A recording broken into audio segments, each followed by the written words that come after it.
Alors bonjour, alors l'anti-héros, en fait il y en a tout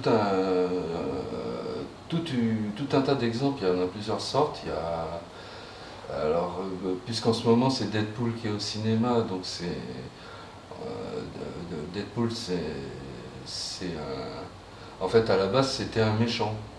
Dans les Marvel, il y a beaucoup de super-héros qui les super-héros se battent souvent avec des super méchants, et des fois les super méchants gagnent tellement en notoriété qu'ils deviennent eux-mêmes des personnages principaux des épisodes de Marvel. J'en ai quelques exemples. Le surfeur d'argent, au début, c'était un méchant, il se battait tout le temps contre les 4 fantastiques. Pareil aussi pour Namor, Namor le prince des mers. Namor le prince des mers, c'était un méchant. Si vous retrouvez les premiers Marvel avec les histoires de Namor, c'est l'homme poisson qui vit sous l'océan, dans une cité sous-marine. Et donc Namor, dans les premiers épisodes, c'était un méchant, et petit à petit, en fait, les lecteurs ont tellement aimé qu'il est devenu un héros, un super-héros. Il est passé de méchant, donc il est passé d'anti-héros finalement à héros.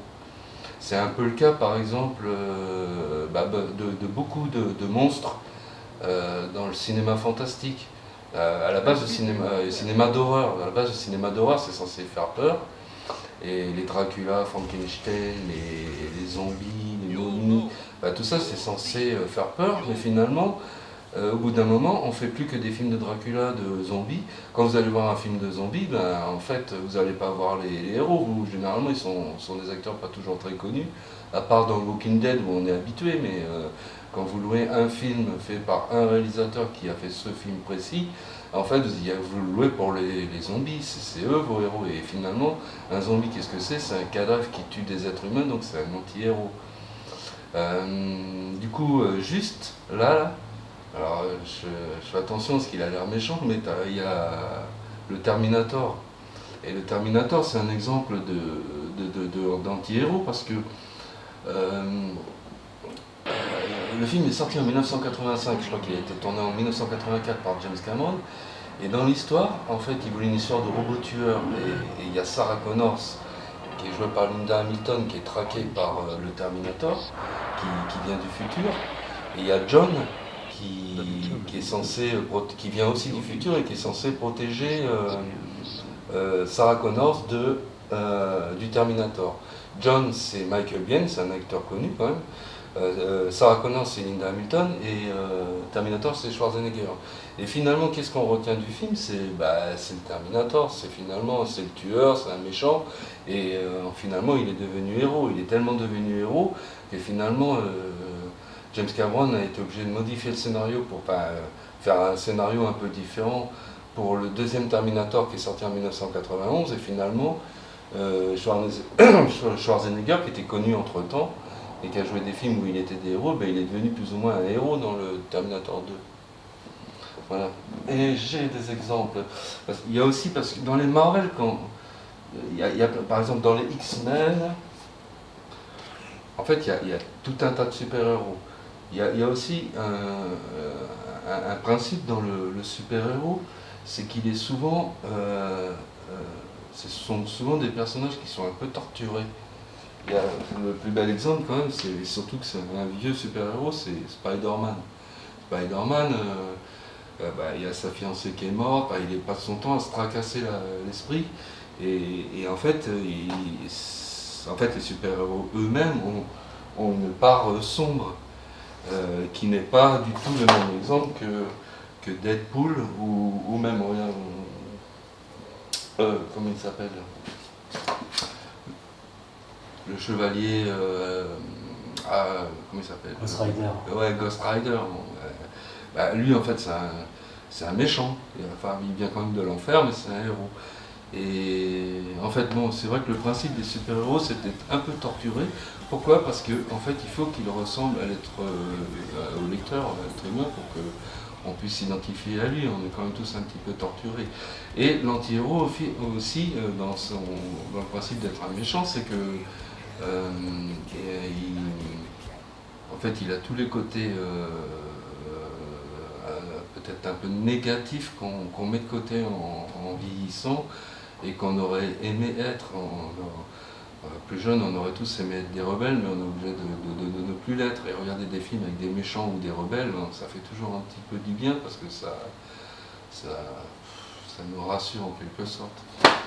Et dans les monstres du fantastique, et voilà, je voulais citer, il y a plein de monstres, il y a Nosferatu, et en fait ils font même la couverture après de magazines, parce que et ce sont ces monstres-là, par exemple là, Nosferatu, tous ceux qui regardent du cinéma fantastique savent que c'est Michael Schreck qui joue le rôle, du coup les acteurs d'anti-héros deviennent aussi célèbres. Là c'est Frankenstein, le plus connu des acteurs qui jouent Frankenstein c'est Boris Karloff, et là c'est Christopher Lee. Et voilà, le Morlock aussi. Et l'autre héros que j'aime particulièrement, c'est le tueur en série. C'est pas un vrai héros dans la vie, on n'aime pas les tueurs en série.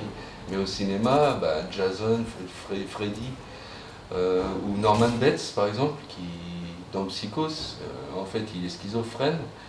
En fait, il est plus que schizophrène, il fait un dédoublement de la personnalité, il se prend pour sa mère et il tue des gens, il est complètement torturé, quoi. Et ce sont de véritables anti-héros. Woody Allen, par exemple, qui tournait ses premiers films, et il écrivait lui-même les scénarios et il se mettait lui-même en scène. Et en fait, il créait des personnages complètement crétins, bourrés de défauts. Et en fait, ces personnages joués par Woody Allen font tellement rigoler qu'en fait, on les aime. Donc on aime des anti-héros, des mecs bourrés de défauts. Et plus proche de nous, parce que Woody Allen, surtout les premiers Woody Allen, datent de la fin des années 60, ce qui fait tout de même un petit peu loin, n'est-ce pas, jeune Wanamacha.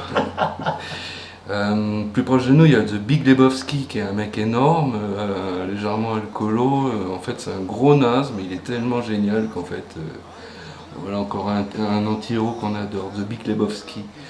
C'est un film réalisé par les frères Cohen. Et encore des anti-héros. Alors là, il y a tout un pan d'anti-héros dans le cinéma italien. C'est pour ça que moi j'adore les Italiens, surtout les Italiennes, mais j'adore surtout les films italiens des années 60 et 70. C'est l'époque des western spaghetti, de plein de films comme les giallo, c'est des films policiers d'horreur. Et en fait, puis les Poliziotto aussi, c'est des films policiers italiens. Et ces films-là, tournés en Italie, ont la particularité de vouloir imiter le cinéma américain, mais pas seulement. Parce que les personnages sont extrêmement violents, brutaux, et notamment dans les westerns. Il suffit Clint Eastwood, il a joué quelques rôles, Lee Van Cleef aussi, il y a eu beaucoup d'Américains qui ont tourné là-bas, des Français comme Jean-Louis Trintignant qui ont tourné dans des westerns, des Allemands comme Klaus Kinski. Et en fait, ces héros ont la particularité souvent d'être sadiques et assez méchants. Et sont quand même des anti-héros. Et notamment, je pense à Le Grand Silence, qui est un classique de 1968. Et c'est Jean-Louis Trintignant qui joue le héros. Et Klaus Kinski fait partie des méchants. Et Jean-Louis Trintignant se fait tuer à la fin. En fait, c'est pas un happy end, c'est l'inverse. Et on voit sur le générique de fin, on voit sont à ralenti avec une petite musique romantique, les méchants qui s'éloignent et le cadavre du héros par terre. Et Deadpool n'a rien inventé parce que je peux citer un film par exemple qui date de 1967, c'est Les Chiens Verts du désert, réalisé par Umberto Lenzi.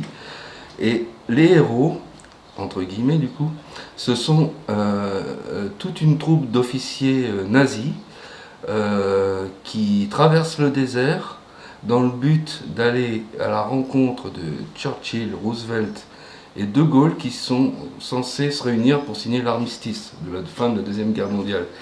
Et cette troupe d'officiers nazis sont censés buter ces trois personnes influentes dans le but que l'armistice ne soit pas signé, que l'Allemagne continue son bourrinage. Et en fait, ces 3 officiers, puisque c'est eux qu'on suit tout le long du film, c'est eux auxquels on s'attache, qui deviennent un peu les héros. Mais ce sont aussi des anti-héros, puisque en fait, ce sont des nazis. Donc on peut pas forcément aimer des nazis. Et surtout, le truc, c'est que on connaît la fin. En fait, même en 67, la fin elle était spoilée, puisque l'armistice, à moins que je me trompe, mais elle a été signée.